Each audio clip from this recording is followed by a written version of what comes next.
വ്യാജ കമ്പനി മുഖേന വിദേശത്ത് ജോലി വാഗ്ദാനം ചെയ്ത വൻ തട്ടിപ്പ് നടത്തിയ ദമ്പതിമാരെ തിരഞ്ഞ് പോലീസ്. ശങ്കർ, ഭാര്യ രേഷ്മ കൃഷ്ണ എന്നിവർ ചേർന്നാണ് യുവാക്കളിൽ നിന്നും പണം തട്ടിയത്. സംസ്ഥാനത്തെ എല്ലാ ജില്ലകളിലും ഏജൻസി മുഖേന റിക്രൂട്ട് നടത്തി പണം തട്ടിയെന്നായിരുന്നു പരാതി. കഴക്കൂട്ടം ആസ്ഥാനമായി പ്രവർത്തിക്കുന്ന മിനാക്കിൾ എന്ന ഏജൻസി വഴിയായിരുന്നു ഇവരുടെ തട്ടിപ്പ്. UAE-യിലെ മാഷാഫ് ഡിജിറ്റൽ മീഡിയ എന്ന വ്യാജ സ്ഥാപനത്തിലേക്കാണ് ജോലി വാഗ്ദാനം നൽകി മിനാക്കിൾ ഡിജിറ്റൽ എന്ന വ്യാജ ഏജൻസി റിക്രൂട്ട്മെന്റ് തട്ടിപ്പ് നടത്തിയത്. UAE-യിലെ മാഷാഫ് ഡിജിറ്റൽ മീഡിയ CMO കൂടിയായ രമ്യ കൃഷ്ണയ്ക്ക് വേണ്ടിയാണ് പോലീസ് തിരച്ചിൽ ഊർജിതമാക്കിയത്.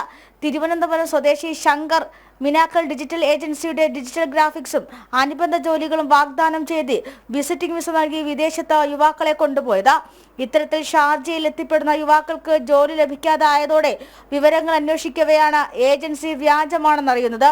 ഏജൻസി നടത്തിയിരുന്ന ശങ്കറും ജോലി നൽകാമെന്നറിയിച്ച മാഷാഫ് ഡിജിറ്റൽ മീഡിയയുടെ ഉടമ കൃഷ്ണ എന്ന രമ്യ കൃഷ്ണയും ദമ്പതികളാണ്.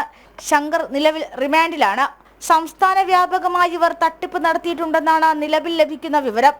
1.5 ലക്ഷം രൂപയാണ് ഒരാളിൽ നിന്നും തട്ടിയെടുക്കുന്നത്. 36-ൽ പരം യുവാക്കൾ കബളിപ്പിക്കപ്പെട്ടിട്ടുണ്ടെന്നാണ് നിലവിൽ ലഭിക്കുന്ന വിവരം. ശങ്കറിന്റെയും രമ്യ കൃഷ്ണയുടെയും സ്ഥാപനങ്ങളെയും ഫ്രാഞ്ചൈസികളെയും കേന്ദ്രീകരിച്ചുള്ള അന്വേഷണമാണ് നിലവിൽ പുരോഗമിക്കുന്നത്. കൂടുതൽ സ്ത്രീകൾ തട്ടിപ്പിൽ ഉണ്ടെന്നാണ് വിവരം. ജനം, തിരുവനന്തപുരം.